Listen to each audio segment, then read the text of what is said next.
ada 4 jenis kejadian manusia ni. Pertama, Adam alaihissalam dijadikan jasad dulu, kemudian ruh dimasukkan kemudian.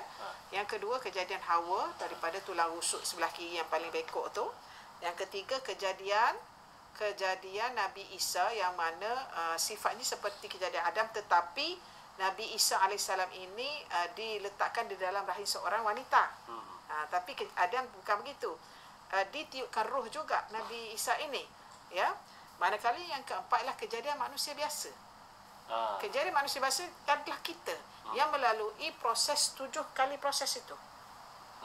Melalui proses itu kan disebut ni dalam surah An-Nisa, dan banyak lagi surah dalam Quran menyebut tentang kejadian manusia itu. Kalau diamati betul-betul, memanglah kita ini bukan terhasil daripada Homo erectus itu. Bukan daripada evolusi itu. Dan kalau ikut dalam surah itu sendiri, dalam kejadian manusia itu sendiri, bahawasanya terlahirnya manusia ini daripada tulang belakang bapa. Air mani itu berasal daripada air tulang belakang bapa. Ya. Jadi itulah terhasilnya manusia. Ya.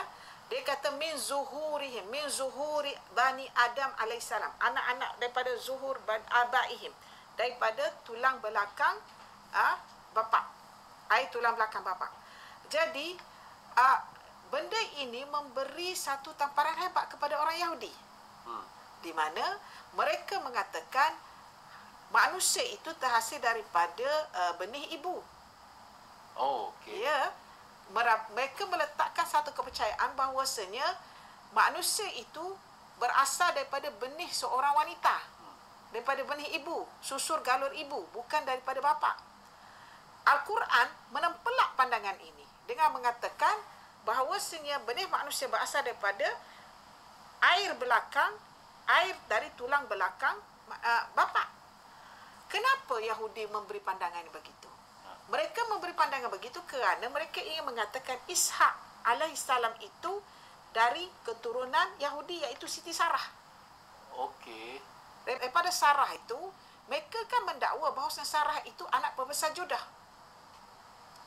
Judah itu mereka menganggap itu adalah Yahudi. Sebenarnya pada hakikatnya Sarah itu bukan daripada anak pembesar Judah, bukan daripada negeri Judah. Sarah merupakan orang Iraq. Kan dia berkahwin dengan Ibrahim alaihissalam ketika di Iraq lagi. Dan ada setengah pendapat mengatakan dia orang Syria. Maknanya Sarah ni proto-Arab. Kan dia Sarah kan mengikut Ibrahim. Nabi Ibrahim alaihissalam pergi ke Mesir. Ketika dalam perjalanan Mesir itu, Raja Mesir pada ketika itu minat kepada Siti Sarah. Dan dia minat kepada Siti Sarah, dia nak kepada Siti Sarah. Siti Sarah tak nak ke dia. Jadi dia mendapat penyakit. Hasil daripada itu, Siti Sarah memaafkan dia. Apabila dia minta maaf dengan Siti Sarah, maka tanda-tanda terima kasih dia bagi Siti Hajar ini kepada Sarah. Siti Hajar ni pada hakikatnya ialah penolong, minta membantu Siti Sarah, pembantu Siti Sarah. Dia Siti Hajar ni orang Kipti. Disebabkan Siti Sarah tak boleh melahirkan anak, maka Siti Sarah mencadangkan Ibrahim mengahwinkan Siti Hajar. Siti Sarah yang suruh Ibrahim kahwin dengan Siti Hajar, maka dapat Nabi Ismail tu alaihissalam. Ketika umur Nabi Ismail alaihissalam 14 tahun baru dapat kepada Nabi Ishak. Catatan Yahudi memensyukan pendapat ini. Mereka mengatakan Siti Sarah itu anak pembesar Judah. Maka Ishak itu terhasil daripada keturunan Yahudi, daripada Siti Sarah itu. Dengan membuat spekulasi teori. Teorinya apa? Iaitu manusia ini terhasil daripada benih ibu. Pada hakikatnya Quran dah sebut bahawasanya benih manusia ini terhasil daripada air tulang belakang bapa. Kalaulah berdasar kepada Al-Quran, Ishak itu bukan Yahudi.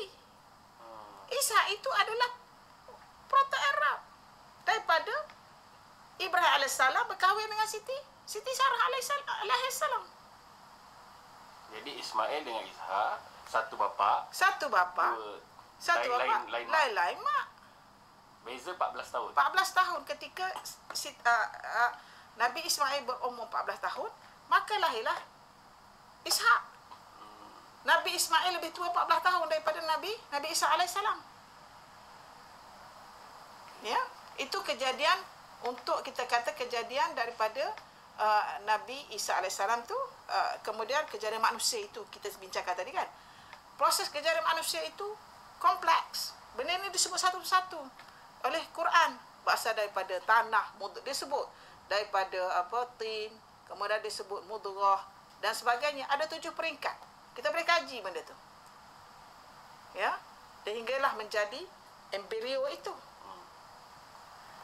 Kalaulah dikaji dengan diamati dan dibuat penelitian, ya, tidak masuk akal kita berasal daripada evolusi.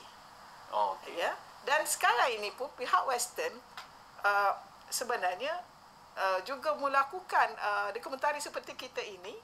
Mereka membuat satu dokumentari menaikkan Genesis dalam Bible itu, di mana Genesis mengatakan manusia ini, Adam lah manusia yang pertama. Genesis sebut benda tu. Bukannya Darwin, bukannya evolusi. Dan pihak Kristian sendiri pun ingin menolak kenyataan Darwin itu. Dan perlu diingat, teori Darwin berlaku pada 1820. Tahun 1820. Hakikatnya Darwin ini tidaklah ekstrim sangat dengan teori dia tentang teori evolusi. Dia tahu, dia memberitahu tentang teori evolusi. Macam dia tidak ekstrim, tetapi ekstrim orang-orang sesudah itu, pengikutnya itu. Jadi even Darwin sendiri pun mengakui, confess, dia kata tidak berlaku evolusi terhadap otak, brain, dan terhadap anak mata. Tidak berlaku evolusi terhadap brain dan anak mata. Dia kata inner eye itu tidak berlaku. Dia mengakui. Tapi kenapa sampai sekarang teori itu masih dimomokkan kepada pengikut-pengikut yang ni, yang ingin menentang apa yang disebut dalam Al-Quran itu?